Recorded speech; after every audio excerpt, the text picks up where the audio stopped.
Good morning, gauchos and tigers. Today is April 15th, 2020. It is Wednesday, therefore it's House Wednesday, and I'm wearing my Team Solertia shirt. So, represent Team Solertia. All right, so today's lesson is going to be all about reviewing ratio tables. In just a minute, I'll make my video small in the corner, and you can just see my actual lesson in the back.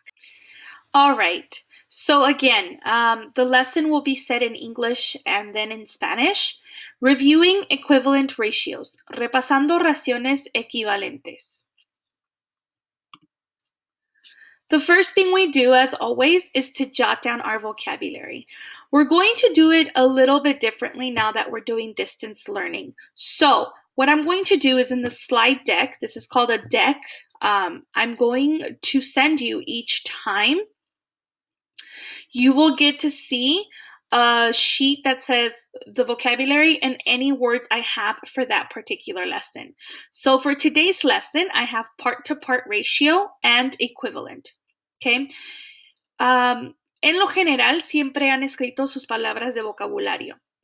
Empezando hoy, ya que estamos aprendiendo a distancia, lo que voy a hacer es yo les voy a mandar estos dispositivos o diapositivos que tengo aquí cada vez que yo cree uno para su lección. Así que no se preocupen de escribir todo, solamente escuchen. ¿Ok? En la segunda página siempre les voy a escribir cualquier palabra de vocabulario que necesiten para esa lección. Para esta lección van a necesitar razón parte a parte y equivalente. Después van a completar este cuadro. You're going to complete this template for each word. So I'm going to read the directions in English and Spanish. You're going to make a copy of this template, one for each vocabulary word in the lesson. Fill in the boxes for each word. You can complete in English or Spanish. Copies have been made for you for this lesson. Direcciones. Haz copias de esta página, una copia para cada palabra de vocabulario en la lección. Completa las cajas para cada palabra. Puedes completar en inglés o español. Las copias ya se han hecho por ti esta lección. So the template is asking for you to type in your word in the center box. In this corner where it says definition o definición, you're going to find the definition of the word. Then you're going to find some facts or some characteristics about it and input them here. Examples o ejemplos here. And then a non-example. When is it not true? Which is right here. Okay. What I mean by make copies. As you can see, I've made 3 different copies for you. So to make a copy, you want to highlight the slide that you want to make a copy of. I'm always going to include a blank one. So this one's blank, right? Let me move that up here. You're going to click with 2 fingers or right click, depending on your computer. And you're going to see this sheet come up. Then it says duplicate slide. Click on that. And as you can see, it created a second version of that. Say I create one too many. I don't need that many. Double click again. And I can delete. And it gets rid of that slide. Right? Okay, so the 2 words for today's lesson were part to part, which I filled in for you, and equivalent. Your task when you get this deck is to complete these other boxes here. All right, so for part to part ratio, you can type in the definition. A characteristic of a part to part ratio might be 2 cups of flour for every 3 cups of sugar. Right? Those are parts to one whole or one recipe. When you complete your vocabulary, then you are ready to start your lesson. So you are going to read through the objectives, right? I will use a ratio table to find the relationship between 2 parts of a ratio. Usaré una tabla de razones para encontrar la relación entre dos partes de una razón. I will use the relationship to find additional equivalent ratios. Usaré la relación para encontrar más razones equivalentes. 2 things that you're working on today. Now I'm going to do the mini lesson. All right, so as a mini lesson, I am going to be solving this problem using a think aloud. I want you to just watch and listen as I solve this. Para enseñarles esta lección o repasarla, voy a resolver este problema pensando en voz alta y escribiendo lo que estoy haciendo. Entonces solamente necesito que escuchen y vean lo que estoy haciendo. Okay. So, to solve this problem, I'm going to use the 5-read strategy that we always use. First read, we're finding the gist. Who's the who? What's the what? Second read, we're going to find the important words and numbers. Third read, we're going to find what the question is really asking us, and we're going to rephrase that question in our own words. Fourth one, we're going to figure out what the answer is. And then if it asks us to, we're going to do step 5, which is explain, right? It doesn't look like this question is asking me to explain, so I already know I don't need to do that. But just keep paying attention. All right, first read. To make paper mache, the art teacher mixes water and flour. For every 2 cups of water, she needs to mix in 3 cups of flour to make the paste. Find equivalent ratios for the ratio relationship 2 cups of water to 3 cups of flour. Represent the equivalent ratios in the table below. So the who is the art teacher, and the what is that she's trying to make a paste called for paper mache, and she needs to mix flour and water. Great. So now I'm going to highlight. I'm going to underline in yellow any important words and numbers. To make paper mache, the art teacher mixes water and flour. For every 2 cups of water, she needs to mix in 3 cups of flour to make the paste. Okay?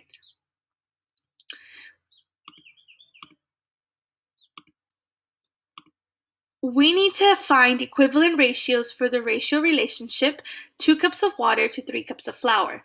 Represent the equivalent ratios in the table below.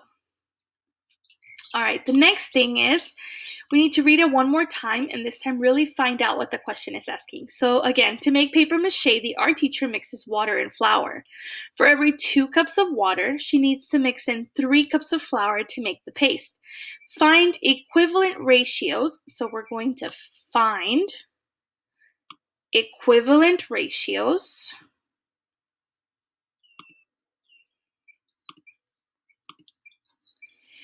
for the ratio relationship 2 cups of water to 3 cups of flour. I actually forgot to underline that in my important words and numbers. So nice. Then I'm also, all right. Then I'm also going to represent the equivalent ratios in the table below. So I'm going to represent in the table below. All right, cool. Now, I already know my OGR, which is my original ratio, is 2 cups of water. So the only thing I have to make sure is that I keep the same quantity, right? Cups of water. So I know 2 goes right here. What? 2. All right. And cups of flour. So 3 goes right here. All right. Then I have to represent more equivalent ratios using this table. Okay, I'm going to use a different color. Let's go with blue. Because blue helps us to find that relationship for equivalent ratios, which needs to be multiplicative. Multiplicative means that you need to multiply, right? So just as a reminder, I'm going to put the little X here for myself. so that I remember that I need to multiply. Now, this right here is for one batch of paper mache, or paste, I'm sorry. So what if she wants to make, so say one batch is enough for one table, and she has 3 student tables. So she wants to make 3 batches, right? So essentially what she needs to do is she needs to take this 3, which is the relationship, and she needs to multiply it by 2 and then multiply it by 3.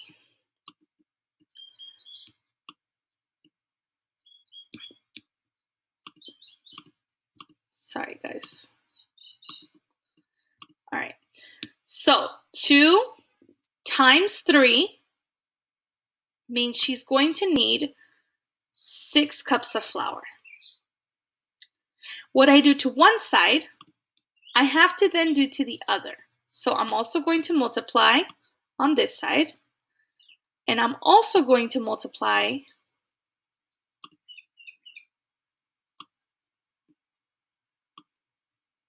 by 3. So 3 times 3 is 9. So to make enough paste for 3 tables of students, this teacher would need to use 6 cups of flour and 6 cups of water and 9 cups of flour. Okay? What if she had 5 tables? So the relationship is 5, right?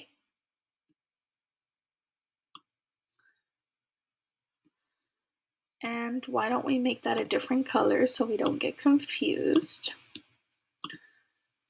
All right. Now, 2 times 5 is 10. 3 times 5, 15.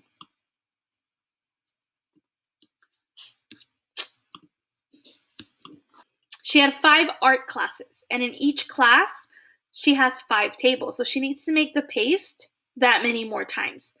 So we know 5 times 5, right? 5 classes, and then there's 5 in each class is 25.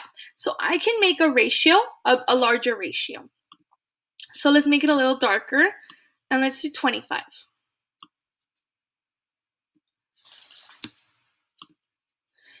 All right, 2 times 25 is 50. And 3 times 25 is 75, right? Let's try one more. And let's do that with, no place. What color is this? There we go. All right, let's do it with 100, just for fun. So 100 is our relationship number.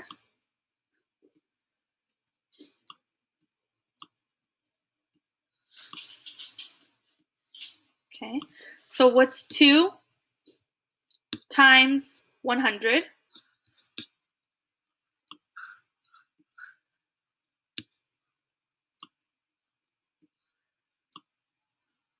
200. And then 3 times 100 is 300. All right, so that is how you find equivalent ratios.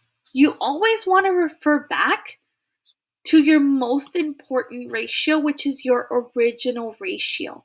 This is what helps you find all the other equivalent ratios. All right,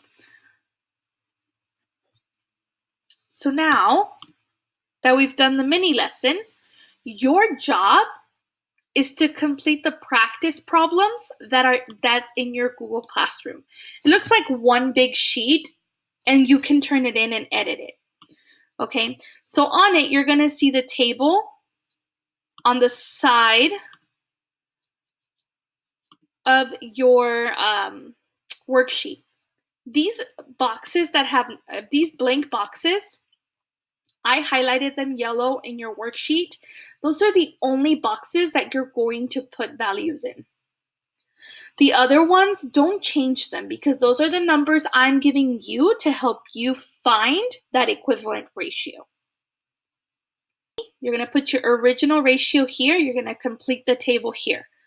And then you're going to write a story for that table.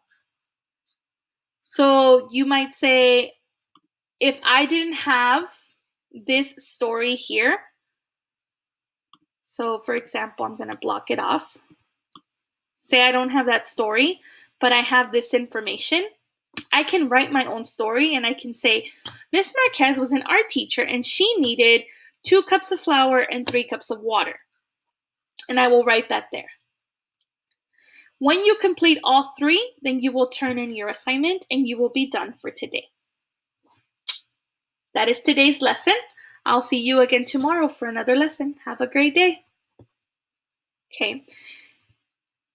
En español, rápidamente, leímos el problema 5 veces. La primera vez la leímos para averiguar quién es la persona importante de la historia y qué es lo más importante o lo esencial de la historia. En este caso es una maestra de arte y ella está creando una pasta para hacer esta paper maché que es como piñatas, como va a hacer piñatas.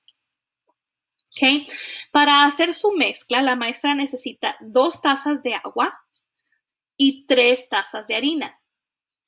El problema nos pide que encontremos razones equivalentes a 2 tazas de agua, a 3 tazas de harina y representar esas razones en esta tabla. Entonces, lo que yo hice fue escribir la razón original primero, que es 2 tazas de agua a 3 tazas de harina. Eso me ayuda a crear una sola porción de pasta. Por eso escribí el 1 aquí. Y sabemos que cuando completamos tablas de razones, siempre tiene que haber una relación multiplicativa. Por eso tengo los signos de multiplicación.